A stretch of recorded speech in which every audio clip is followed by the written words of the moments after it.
വേറെന്താ? പറ. വേറൊന്നുമില്ല. ഒന്നും ചോദിക്കാനില്ലേ? ആനന്ദേട്ടൻ വിളിച്ചിരുന്നോ? ആനന്ദേട്ടൻ ഞങ്ങളങ്ങനെ എപ്പോഴൊന്നും വിളിക്കാറില്ല. ആഴ്ചയിലൊരിക്കൽ വിളിച്ചാലേ. എന്താ? അതെങ്ങനെ? എന്നെ എപ്പോഴും വിളിക്കുമല്ലോ. പിന്നെ പിന്നൊന്നുമില്ല. വേറെ ചോദിക്കെന്തേലും? ആനന്ദേട്ടന് ഷർട്ടാണോ ടീഷർട്ടാണോ ഇഷ്ടം? വേറെ ഒന്നും ചോദിക്കാനില്ലേ? ഞാൻ ഫോൺ വെച്ചോട്ടെ? ആയി, വേണ്ട വേണ്ട വേണ്ട വേണ്ട. കല്യാണ ഒരുക്കങ്ങളൊക്കെ എന്തായി വീട്ടിൽ?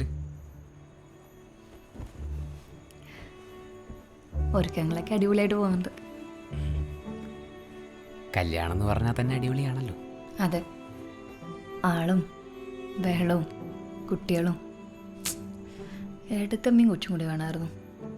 അതാകെ ഒരു മിസ്. അത് ഞാൻ ഇടയ്ക്ക് ചോദിക്കണം എന്ന് വിചാരിച്ചാ. എന്താണ് ആനന്ദേട്ടനും ഏട്ടത്തമ്മയും തമ്മിലുള്ള പ്രശ്നം? 24 മണിക്കൂറും വിളിച്ചുകൊണ്ടിരിക്കുന്ന അളിയനും അളിയനും അല്ലേ എന്ന് നിങ്ങൾക്ക് അങ്ങോട്ട് തന്നെ ചോദിക്കായിരുന്നില്ലേ? എനിക്ക് ഓർക്കാൻ വരുന്നു. Good night. ഞാൻ